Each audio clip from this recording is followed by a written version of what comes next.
పాండవులలో మొదటివాడు ధర్మరాజు. అతని మొదటి భార్య ద్రౌపది.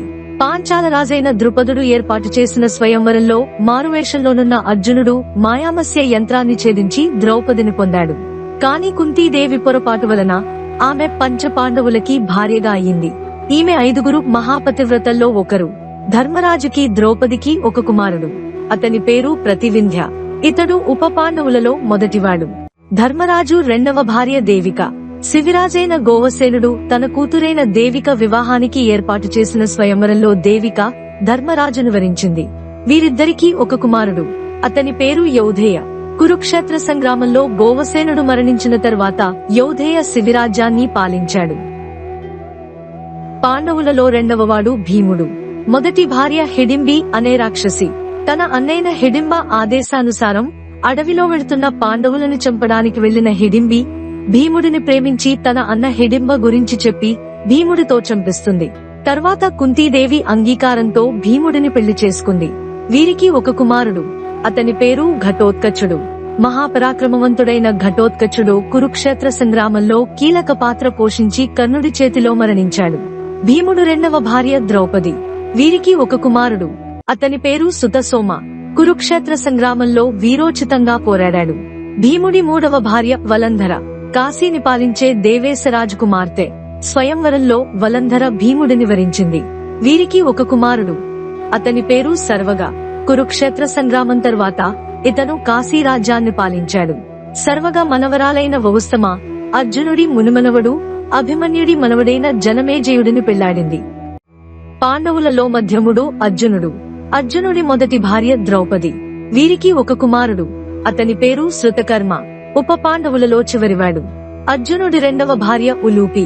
అర్జునుడు నియమోల్లంఘన కారణంగా తీర్థయాత్రలు చేస్తున్న సమయంలో నాగలోకరాజైన కౌరవ్య కుమార్తె ఉలూపి అర్జునుడిని ప్రేమించి పెళ్లి చేసుకుంది. వీరికి ఒక కుమారుడు ఇరావంతుడు. ఇతడు కురుక్షేత్ర సంగ్రామంలో పోరాడి 8వ రోజున రాక్షసుడైన ఆలంబసుడి చేతిలో మరణించాడు. అర్జునుడి మూడవ భార్య చిత్రాంగద. మణిపుర రాజైన చిత్రవాహనుడి కుమార్తె చిత్రాంగద. అర్జునుడు తన తీర్థయాత్ర ముగించుకుని తన రాజ్యానికి వెళ్తున్న సమయంలో చిత్రాంగదని చూసి ప్రేమించి పెళ్లి చేసుకుంటాడు.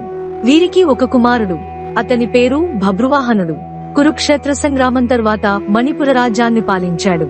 అర్జునుడి 4వ భార్య సుభద్ర. శ్రీకృష్ణ బలరాముల సోదరైన సుభద్ర అర్జునుడిని ప్రేమించి వివాహం చేసుకుంది. వీరికి ఒక కుమారుడు. అతని పేరు అభిమన్యుడు. ఇతను కురుక్షేత్ర సంగ్రామంలో పద్మవ్యూహాన్ని ఛేదించి వీరోచితంగా పోరాడి మరణించాడు. అభిమన్యుడి భార్య ఉత్తర. వీరి కుమారుడే పాండవులనంతరం అఖండ భారతావనిని పాలించిన పరీక్షిత్తు. పాండవులలో 4వవాడు మాద్రి మొదటి కుమారుడు నకులుడు. నకులుడి మొదటి భార్య ద్రౌపది. వీరికి ఒక కుమారుడు. అతని పేరు శతానిక. ఉప పాండవులలో 3వవాడు. మేనమామైన దుష్టద్యుమ్నుడికి ఉప సైన్యాధ్యక్షుడిగా అద్భుతమైన వ్యూహరచనతో కురుక్షేత్ర యుద్ధంలో పోరాడాడు. నకులుడు రెండవ భార్య కరేణుమతి. చేదిరాజ్యాన్ని పాలించే దమఘోష కూతురు. శిశుపాలుడి సోదరి. రాజసూయయాగం తర్వాత పాండవుల మైత్రికే దమఘోషుడు కరేణుమతిని నకులుడుకిచ్చి వివాహం చేశాడు. వీరికి ఒక కుమారుడు. అతని పేరు నిరుమిత్ర. కురుక్షేత్ర సంగ్రామం తర్వాత నిరుమిత్ర ఉత్తర మద్ర రాజ్యాన్ని పాలించాడు. పాండవులలో చివరివాడు నకులుడి కవల సోదరుడు సహదేవుడు. నకులుడి మొదటి భార్య ద్రౌపది. వీరికి ఒక కుమారుడు. అతని పేరు శృతసేన. ఉప పాండవులలో 4వవాడు. తండ్రిలాగే చాలా తెలివైనవాడు. కురుక్షేత్ర 14వ రోజు యుద్ధంలో భూరిశ్రవుడి సోదరుడైన శలుడిని, చిత్రసేనుడిని, అభిసరుడిని చంపాడు. సహదేవుడు రెండవ భార్య విజయ. బహాలిక రాజ్యాన్ని పాలించే ద్యుతిమాత కుమార్తె.